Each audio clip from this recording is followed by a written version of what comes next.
Maybe time travel is real, just not the way you think. In the 1960s, a Catholic priest named Father Francois Brune was told something so incredible, so impossible, that it would haunt him for the rest of his life. He was told about a time machine, one that didn't just travel through time, but could see into the past, replaying history like a movie. It was called the Chronovisor, and if it were real, it would change everything we know about history and time. Father Brune heard about it while traveling through Italy, where he met Father Pellegrino Ernetti, a respected scientist and Benedictine monk. But Ernetti wasn't just a priest, he was a physicist, an inventor, and what he told Father Brune would sound like science fiction to anyone else. He claimed he had built the Chronovisor, a device that could tune in to the electromagnetic radiation left behind by historical events. In other words, it could replay moments from the past, events that happened thousands of years ago, preserved like echoes lingering in time. Father Brune was skeptical.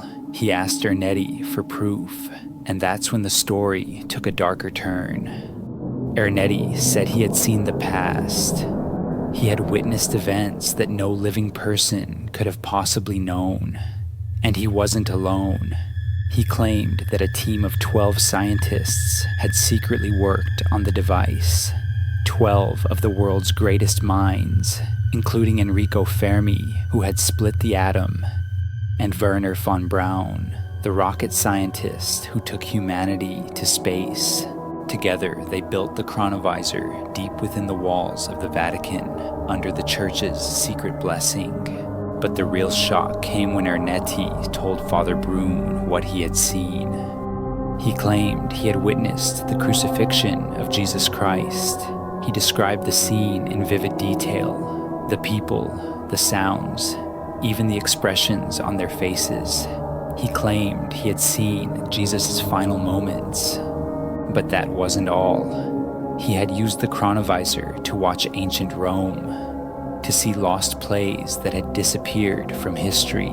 He even transcribed one of them, a tragedy called Thyestes by Quintus Ennius, a play that no one alive could possibly remember. Father Brune listened, captivated, torn between disbelief and awe. How could this be possible? But Ernetti wasn't finished. He told Brune that the Vatican grew terrified of the Chronovisor's power. They feared it could destroy the fabric of religion, of society itself, a device that could reveal the truth about the past, could undermine the Church's teachings. It could reveal secrets that were never meant to be known. So they ordered it to be dismantled and hidden away, and the scientists were sworn to secrecy under threat of excommunication.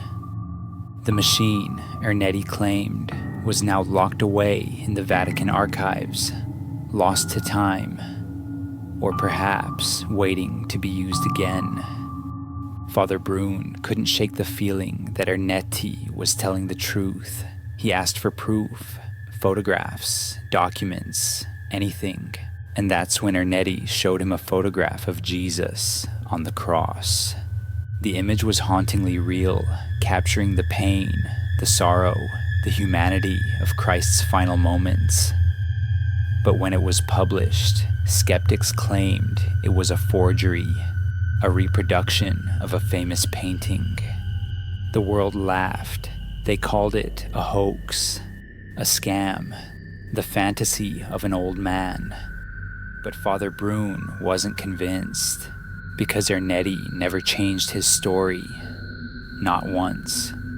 Until the day he died, he insisted the Chronovisor was real. He insisted that the Vatican was hiding the truth.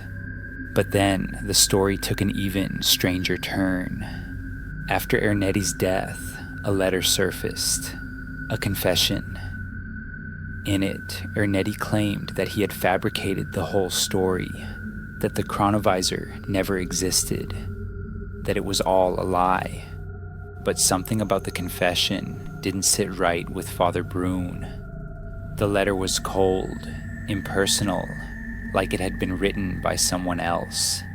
Someone who wanted the story to go away. Father Brune believed Ernetti had been forced to recant, that the Vatican had pressured him to keep their secret. Because if the Chronovisor were real, it would be the most dangerous device in human history. A machine that could rewrite the past. A machine that could change everything. To this day, no one knows for sure. Was Ernetti a brilliant inventor who saw too much? Or just an old man spinning tales? No one can say for certain, but one thing is undeniable. If the Chronovisor was real, it would change everything we know about history, time, and reality itself. And perhaps that's why it was never meant to be found.